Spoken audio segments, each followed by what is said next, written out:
They told me interns should never step out of line. Keep your head down. Stay invisible. Don't draw too much attention. Blend in so well that you practically dissolvento the background. That was the rule, the unspoken law circulating through every whisper, every stiff smile, every warning exchanged between first-year hires. But that Tuesday morning, in the middle of our buzzing corporate lobby, packed with employees weaving through the sleek marble floor like they were part of a choreographed rush-hour ballet, I saw him, an elderly man standing alone, unsteady, clearly overwhelmed, desperation quietly painted across his face while crowds surged around him as if were nothing more than a misplaced goat rack. People swiped their badges, hurried to elevators, skimmed their tables. Everyone moved with purpose. Everyone except him. Then his hands lifted, subtle, hesitant, signing words. No one around him recognized. My heart kicked into a faster rhythm before I could talk myself out of it. My hands moved to hello, can I help you? His entire expression shifted in an instant, like someone had finally opened a window in a room he'd been suffocating. In relief washed over him. Hope flickered awake.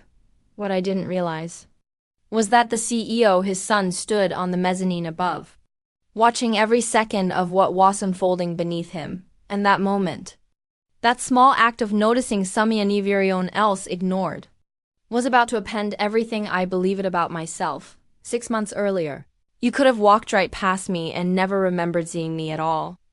I was 22, a marketing intern at Meridian Communications, Chicago's towering, polished advertising empire, where lights always seemed too brightened. Everyone moved as though a countdown clock hovered above their heads. On paper, it looked glamorous. Real world experience. Networking opportunity. In reality, it meant babysitting a copier that overheated every 20 minutes, fetching lattes that weren't even mine, and pretending not to notice when senior associates looked through me like I was a smudge on the glass wall behind me. I told myself that staying invisible is safer. If you don't make waves, you can't drown. But I hadn't always been someone wogged the edges of a room. In high school, I was the girl whose hand shot up first, the one who cracked jokes, who believed she'd grow into an exceptional someone. Bold. College chipped at that version of me piece by piece. Clubs I didn't get into. Jobs that never called back. Short-lived relationships that fizzled bare they ever really began. Each rejection sanded me down until nothing remained except a quieter, smaller shadow of myself, the kind of girl who avoided elevators, who ate lunch at her desk, who softened her voice out of habit. By the time I graduated, the bright, confident girl felt like a friend I once knew but could no longer reach. The only person who made me feel visible, truly visible, was my little brother Danny, 8 years old. Deaf since birth, sharper and funnier than anyone I'd ever met. Our parents loved him, but they struggled with the silence that came with his world. Struggled with learning a language that wasn't born from sound. I didn't struggle. I dove into it. Late nights practicing fingerspelling, afternoons signing with volunteers at the community center. Hours looping ASL tutorials until my hands itched and my eyes burned. By the time I walked into Meridian for my first day, I was fluent. It was the one skill that made me feel like I had something real, even if it felt completely useless in a building obsessed with pitch decks and campaign budgets. Meridian's office looked like a scene from a futuristic corporate film. Glass walls, chrome accents, polished floors that reflected every too fast footstep. The lobby was a continuous current of buzzing phones, flashing ID cards, and tense voice-trading updates like currency. And then there was me. Maya Carter, the intern whose own supervisor, Margaret, sometimes forgot existed unless she needed coffee or a stack of freshly collated folders. That October morning began like every other. Deadlines looming. Phones vibrating in angry little bursts. Margaret blowing up my messages with reminders, instructions, demands. I was by reception, arms wrapped around glossy presentation folders, trying not to drop them or crumble under the pressure. Then I noticed him. An older man, silver hair, Navy suit standing slightly apart from the flow of bodies. His eyes scanned the desk. Uncertain. His mouth moved, but no sound reached us. His hands trembled with small, deliberate motions that no one seemed to recognize. Jessica, the receptionist, was frazzled. Juggling visitors, calls, deliveries. She waved him off without thinking. I hesitated. My job wasn't to interfere. Interns didn't get involved. We were supposed to stay useful but unobtrusive, present but forgettable. But the defeated slump in his posture hit something deep inside me. Something familiar, something I'd seen in Danny too many times. That look of trying to communicate in a world that wasn't built to listen. Jessica turned away. The man's fingers moved again. Signing. Uncertain, slow, but unmistakably signing. My throat tightened. I set down the folders. My palms felt sweaty. My legs shaky, but I walked toward him anyway. When our eyes met, the exhaustion in his expression softened. I lifted my hands. Hello, my name is Maya. Can I help you? It was like watching Sumia indefinitely break the surface after nearly drowning. His relief was almost physical. He signed back, graceful. Practice. You signed. Thank goodness. I thought no one here would understand me. He told me he was there to see his son. No appointment, just a hope, a need. What's your son's name? I signed. Michael. Michael Hartwell. My stomach dropped. Michael Hartwell, our CEO. The name etched into glass in the lobby wall. You're Mr. Hartwell's father? A small nod. Yes. I know he's busy, but I wanted to see him. There was longing in his eyes, a father's pride, a father's fear. I guided him to the seating area. Promised to call upstairs. My fingers shook, dialing Patricia, the CEO's famously sharp executive assistant. Her voice cut through the line. This is Patricia. I explained. She paused. Once. Again. Finally. Have him wait. I'll check with Mr. Hartwell. I returned and told him we'd wait. Minutes stretched painfully long, but he didn't complain. Instead, he told me with his hands, with expressive movements, about his late wife, about teaching, about the ache of raising a son whose world didn't match his own. I listened. Translated. When curious employees watched, but Margaret's text kept lighting up my phone, growing angrier, more urgent. More hostile. I silenced them. What I didn't know is that I wasn't the only one watching the minutes pass. From above, hidden behind a column, the CEO himself was observing, watching me abandon my tasks, watching me help the man he unseckled, Dad, watching the quiet, steadied eyes obedience of an intern who was supposed to stay invisible. And something about that moment shifted, a crack forming right down the middle off the careful anonymity I had built around myself. I gave Robert an unofficial tour while we waited. He lit up at every detail. He soaked in the space like he was walking through pieces of his son's life. It felt like guiding someone through a place that mattered to them, not a corporation, but a connection. My phone buzzed relentlessly, Margaret's messages turning from irritated to furious. But all I could think about was Robert's gratitude, the way his hands moved when he felt understood.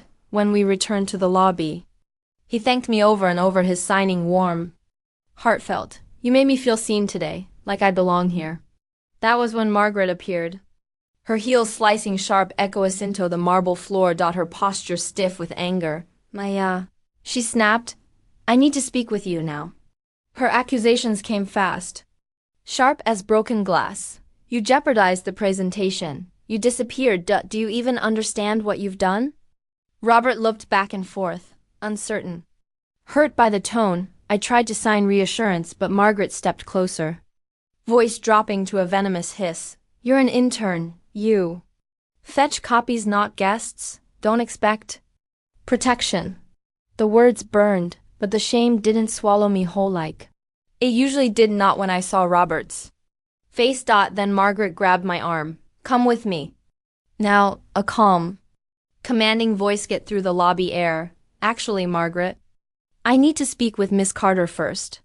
Everything stopped. My breath. My thoughts. The noise around us. I turned and there he was. Michael Hartwell, the CEO, standing barely 10 feet away. His gaze locked on me with an unreadable intensity. Robert's hands trembled as he signed my name, Maya, his eyes bright with something I instantly recognized. Hope. And in that instant, the entire balance of power in the room shifted. The lobby went silent. Employees paused mid-stride. Conversations stilled. Even the constant hum of printers and elevator bells felt muted. Michael Hartwell wasn't supposed to appear down her. His world lived in corner office and boardrooms, not the marble floors where interns got scolded. Yet there, he stood tall and composed, his gaze fixed not on Margaret, not on the scattered folders, but on me. Margaret froze, her grip on my arm, loosening. "Mr. Hartwell," she stammered. "I was helping my father." "Michael," said his tone calm, but edged with something final. "From what I observed, she did it beautifully." Gasps rippled air in the room. Heads turned toward Robert, who sat straighter in his chair, his silver hair gleaming under the lights. His eyes shimmered with tears didn't bother to hide. Margaret opened and closed her mouth like she'd swallowed glass. I stood frozen, heat-rising in my chest, unsure if this was a rescue or the beginning of my dismissal. Michael crossed the floor with slow, deliberate steps until he was in front of us. He crouched slightly so he was eye level with his father. Then, to Miss Hook, he raised his hands. Clumsy at first, hesitant but unmistakable, he was signing. "Dad, I'm sorry I kept you waiting." Robert's lips parted, disbelief flickering across his face, his own hands lifted, trembling but swift. "You've been learning." Michaelna did. "Trying. I should have done it years ago. I didn't know you were hereditary until I saw you with Maya." He glanced at me briefly, then back at his father. "I haven't seen you smile like that in a long time." The sight was almost too much. The CEO of Meridian Communications, the man employees whispered about in reverent tones, fumbling through sign language. In the middle of a crowded lobby, his voice soft, his composure stripped bare. Robert's shoulders shook as he signed back. "I thought you'd forgotten how to see me." "I never forgot," Michael answered aloud, his throat thick, before signing again more carefully. "I've been wrong. I let distance grow between us. I thought being strong meant keeping you out." Tears blurred my vision. Around us, the employees stood silent, watching an empire's leader dissolve into a son, seeking forgiveness. Robert reached headford, touching Michael's arm with a gentleness that silenced every whisper. Then, in front of everyone, Father Anson embraced. The hug was brief, but it cracked something open in the air. When they pulled apart, Michael turned his attention to me. "Miss Carter, would you join us upstairs?" His tone carried no room for refusal. Yet his eyes softened like he was offering instead of commanding. Margaret tried to recover. "Sir, with all due respect," she abandoned. "That's enough, Margaret." Michael's voice sharpened, cutting hair off clean. "Well, speak later." The elevator ride to the top floor felt surreal. I stood beside Robert, who skeezed. My hand like a silent thank wean Michael, whose silence pressed heavier than words. When the doors opened, his office stretched before me. Floor to floor, ceiling windows spilling Chicago's skyline, polished wood gleaming under recessed lights. Every corner screaming success. Yet it felt cold, almost sterile, as if no one truly lived there. "Please sit," Michael said, gesturing toward the chairs. He didn't take his throne-like seat behind the desk. Instead, he sat beside his father, leveling the space. I perched on the edge of the chair, heart racing. My voice tumbled out before I could stop it. "Mr. Hartwell, I'm sorry. I know I was supposed to." He lifted a hand. "You did exactly what I wish more of my employees would do. You made my father feel welcome." His eyes flicked to Robert, then back to me, something I failed to do. Robert signed something quickly. His hands a blur, Michael translated aloud, his voice catching. "Hessies, you remind him of my mother, that you make people feel seen." I bit my lip, overwhelmed. "I only did what I want my own to do for my little brother. He's deaf too. I know how much it hurts when people ignore him." Michael leaned forward, studying me like I'd just handed him the missing piece of a puzzle. "That's why I asked you here, because what you did today, it showed Mew hats missing in this company." It blinked. "Missing? We talk about inclusion." He said, his tone almost bitter. "It's in our brochures, our mission statement, our website, but we didn't live it. Today I watched a 22-year-old intern demonstrate more leadership, more humanity than I've seen from entire departments. I opened Mimmoth, then closed it. My mind screamed. He's exaggerating. He's being polite, but his eyes told me otherwise. I want to change that, Michael continued. And I want you to help me. The room tilted.me.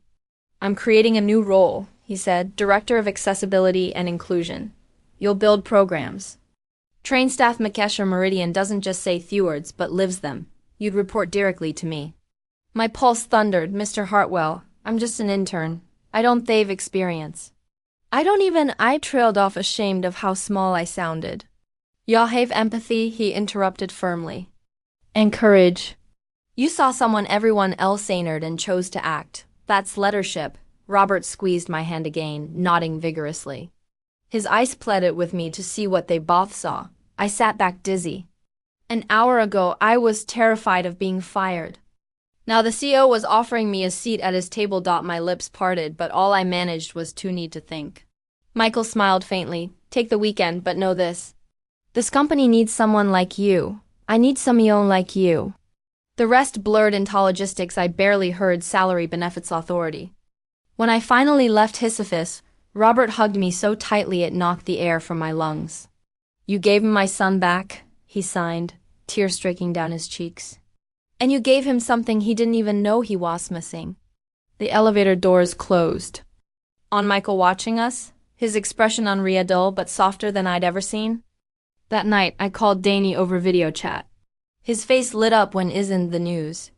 You're going to help other deaf people at work? He asked, bouncing in his chair. That's so cool, Maya. You're like a superhero for people like me. For the first time in years, I believed him. By Monday morning, my answer was clear. I walked into Michael's office with my hands shaking but my voice steady.